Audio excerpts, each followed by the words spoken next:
پہلی وحی اور ذکر پڑھنے کا، علم حاصل کرنے کا۔ علم الانسان ما لم يعلم، انسان کو سکھایا جو کچھ کہ اسے معلوم نہیں تھا۔ اکثر و بیشتر حضرات کے نزدیک اور میرے نزدیک پورے جزم کے ساتھ کہہ رہا ہوں کہ دوسری وحی جو ہے وہ سورہ نون یا سورہ قلم کی ابتدائی آیات ہے۔ وہاں پھر دیکھیے نون والقلم وما یسطرون۔ اب یہ نون کا لفظ جو آیا ہے عربی زبان میں ویسے تو نون مچھلی کو بھی کہتے ہیں، نون دوات کو بھی کہتے ہیں۔ آپ نے دیکھا ہوگا کہ کہیں تصویر بنائی جاتی ہے تو مچھلی کی تصویر یوں ہوتی ہے اور اس کی ایک طرف نقطہ لگا دیتے ہیں، وہ آنکھ نظر آ رہی ہے اس کی۔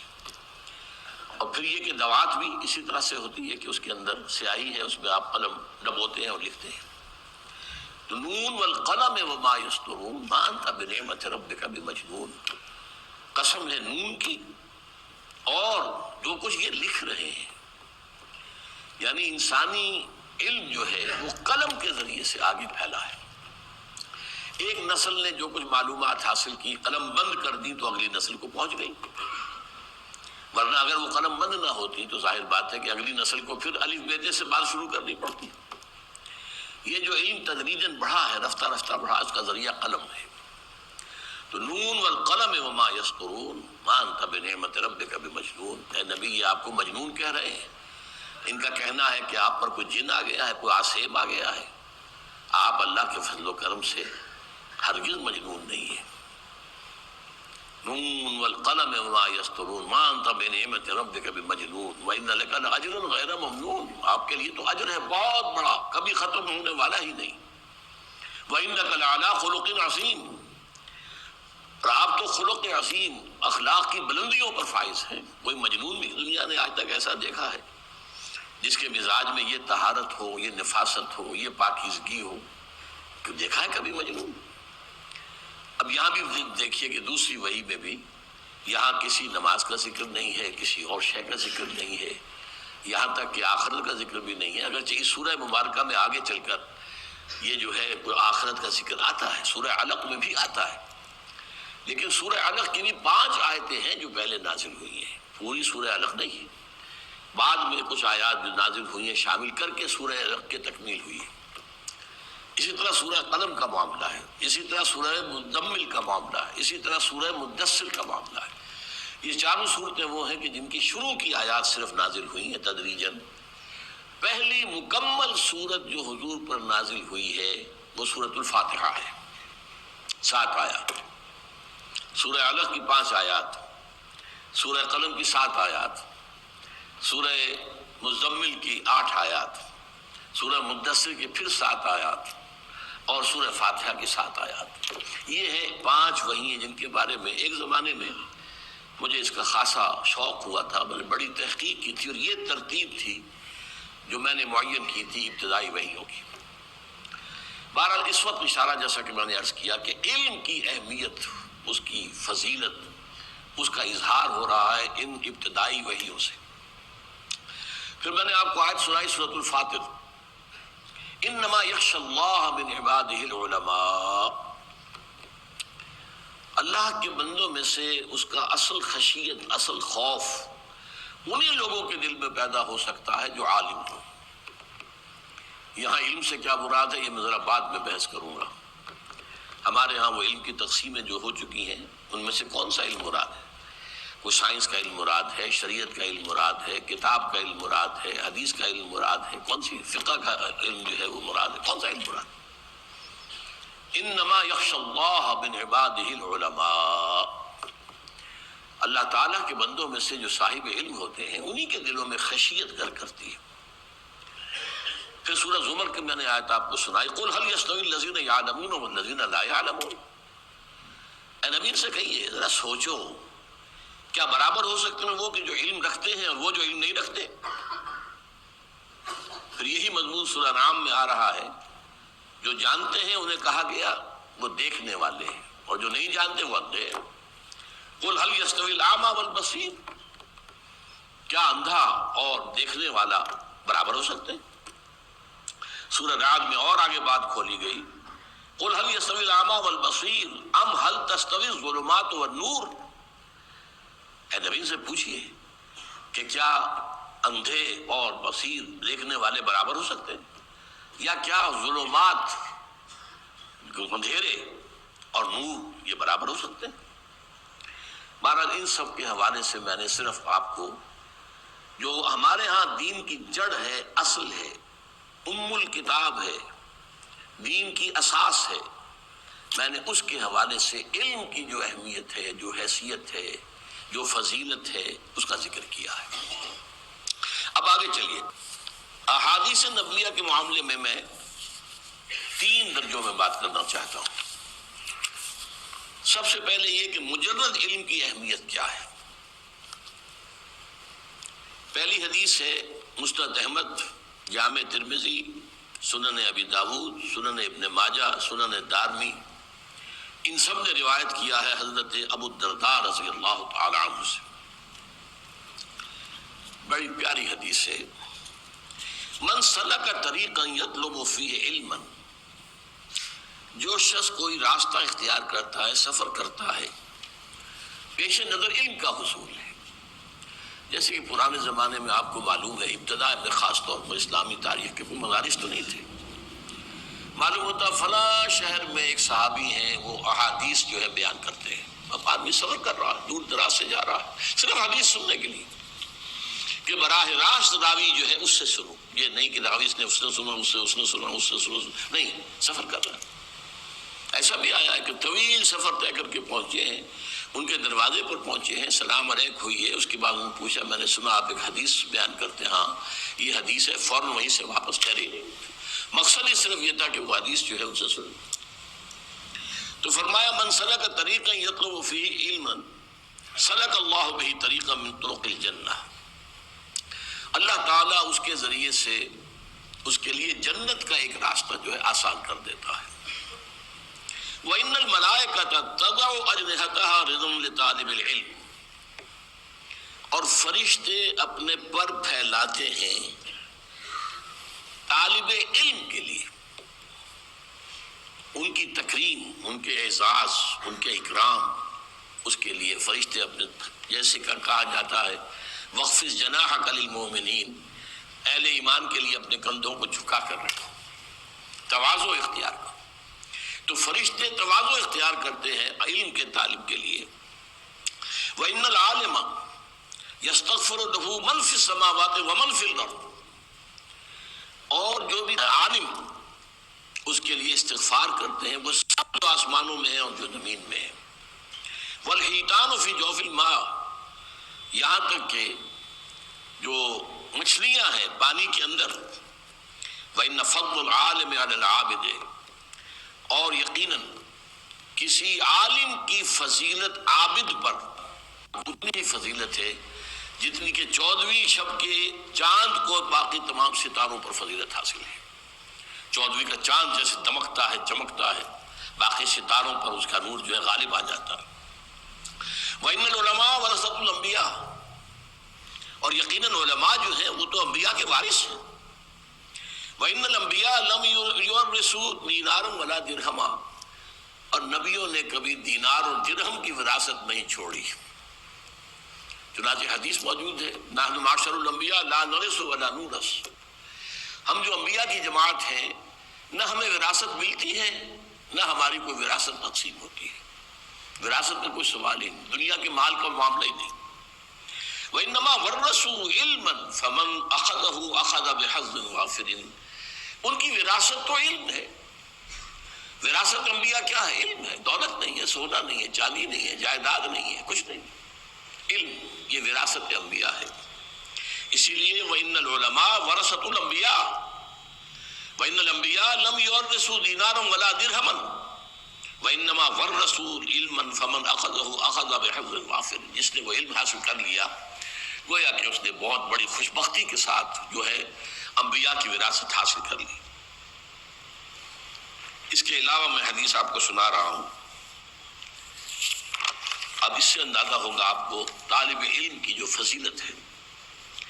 یہ سنن دارمی میں ہے، طبرانی میں ہے، خطیب میں ہے، حضرت حسن سے مرسلن روایت ہے، یعنی حضرت حسن بصری جو تابعی ہیں وہ روایت کر رہے ہیں حضور سے براہ راست. ظاہر بات ہے بیچ میں کوئی صحابی ہوں گے جن سے انہوں نے سنا ہے، لیکن یہ کہ وہ صحابی کا ذکر کیے بغیر جب کوئی تابعی جو ہے حضور سے روایت کرتا ہے تو اسے مرسل حدیث کہتے ہیں.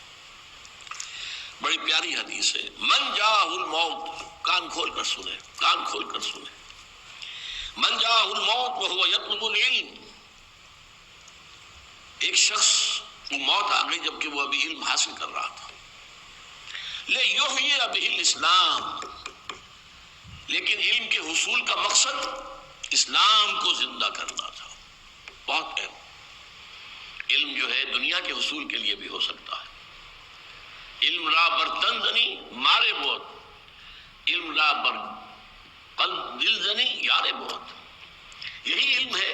تن پر مارو گے اسے، یعنی تن کے لیے، اپنی جسمانی خواہشات کے لیے، اپنی مادی خواہشات کے لیے، مال و دولت دنیاوی کے لیے، تو یہ سانپ بن کر ڈسے گا تمہیں. ہاں اسی علم کا محل اور مقام اگر قلب ہو جائے تو یہ تمہارا یار ہے، ساتھی ہے، دوست ہے، قبر میں بھی ہوگا، ساتھ ہوگا، ہر منزل کو تمہارا ساتھ دے گا. فرمایا من جاءہ الموت وہو یطلب العلم لیحیی بہ الاسلام، مقصد ہو اسلام کو زندہ کرنا. آج کے اعتبار سے غور کیجئے، اسلام اگرچہ مرنے والی شے نہیں ہے، لیکن آج مسلمان کی نسبت اسلام سے مر چکی ہے، ختم ہو چکی. نام کے مسلمان ہیں، 1.5 ارب مسلمان ہیں، وہ اسلام کہاں ہے؟ اسلام تو کہیں نہیں. وہ نظام کہاں ہے؟ نظام کہیں نہیں ہے. وہ عزت کہاں ہے جس کا کہ اللہ نے وعدہ کیا تھا وَلَا تَهِنُوا وَلَا تَحْزَنُوا وَأَنْتُمُ الْأَعْلَوْنَ إِن كُنتُم مُؤْمِنِينَ. بالکل رنج اور غم کو اپنے پاس نہ آنے دو. ہمارا وعدہ ہے تم ہی سب سے اونچے رہو گے، سربلند رہو گے اگر تم مومن ہوئے. کہاں ہے ایمان؟ ہم تو ذلیل ہیں، خار ہیں، رسوا ہیں. لِيُحْیِیَ بِهِ الْإِسْلَامَ فَبَيْنَهُ وَبَيْنَ النَّبِيِّینَ دَرَجَةٌ وَاحِدَةٌ فِی الْجَنَّةِ. اب وہ شخص ہے جو دین کا علم حاصل کر رہا ہے. پھر نوٹ کیجئے، اسلام کو زندہ کرنے کے لیے، اسلام کو ایک نظام حیات کی حیثیت سے دنیا میں دوبارہ تازہ کرنے، قائم کرنے کے لیے، اور اسے موت آ گئی. فرمایا تو اس کے اور نبیوں کے درمیان صرف ایک درجے کا فرق رہ جائے گا جنت میں. نبیوں کے، صدیقین نہیں، شہداء نہیں، ان سے اوپر. فَبَيْنَهُ وَبَيْنَ النَّبِيِّینَ دَرَجَةٌ وَاحِدَةٌ فِی الْجَنَّةِ. تو اس کے اور نبیوں کے درمیان جنت میں صرف ایک درجے کا فرق. اس کو نوٹ کیجئے، یاد کیجئے، حفظ جان بنائیے. ہماری ویلیوز بدل جانی چاہیے، ہماری اقدار بدل جانی چاہیے، ہمارے مقاصد بدل جانے چاہیے. اب چونکہ یہ حدیث آ گئی ہے تو اس کا کنورس جو ہے وہ بھی آپ کو سنا دیتا ہوں. یہ جامع ترمذی میں ہے، حضرت کعب بن مالک سے رضی اللہ تعالی عنہ. من طلب العلم لیجاری بہ العلماء ولیماری بہ السفہاء اور یصرف بہ وجوہ الناس الیہ ادخلہ اللہ نار.